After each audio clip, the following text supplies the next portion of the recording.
Next, we're going to talk about Monroe's motivated sequence. Monroe's motivated sequence was devised by a person named Alan Monroe, and he put together a sequence of steps that you would follow to logically organize a persuasive presentation and to get your best chances at persuading people. And this is how I would like you to organize your persuasive presentation. Monroe's motivated sequence has 5 steps. You have to follow all 5 steps, and you have to follow them in the order they're listed here: attention, need, satisfaction, visualization, and action. Step 1 is attention. Now, we've always talked about getting the audience's attention in the beginning of the presentation, and that continues here. So you're going to tell a story, you're going to have a shocking statistic, a compelling question, something to get the audience to sit up and take notice. So you continue with this step, just as you have for all the presentations, but you should, in some cases, take it further.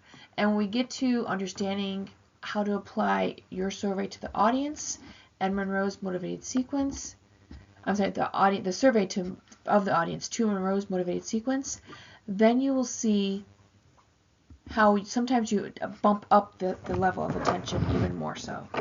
But for now, remember that it is always still important to get the attention of the audience in the beginning of the presentation. Step 2 is need. Need goes back to Maslow's hierarchy of needs that we talked about previously. So keep in mind all those things we talked about with physiological needs, safety, social esteem, and self-actualization. And there is an extra video that I've posted that talks about Maslow's hierarchy of needs. So your need is, why does this consider your audience? What's happening right now? Essentially, it is, what is the problem?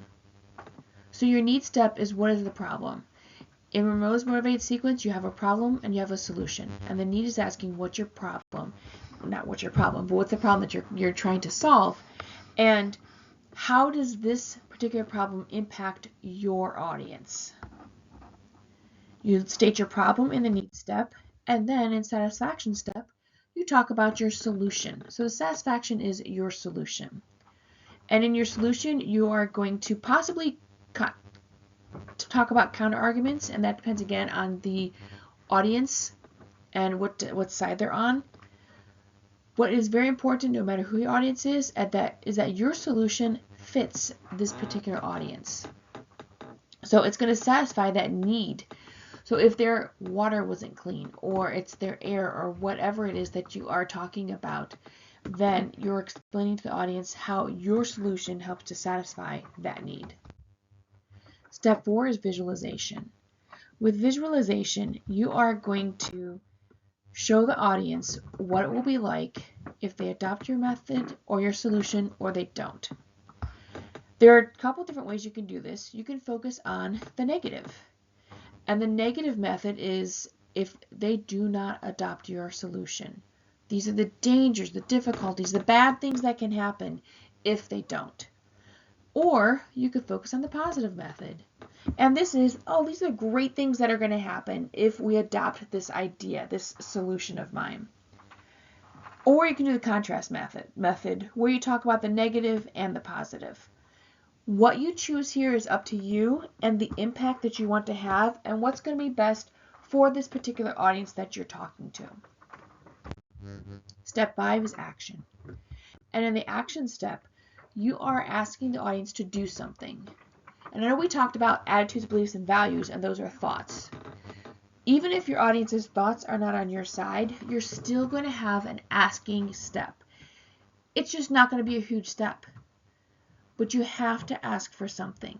And whatever it is you ask for, it's adapted for this particular audience. And here then we're talking college students. And you will know if your audience is for or against you once you get those survey results.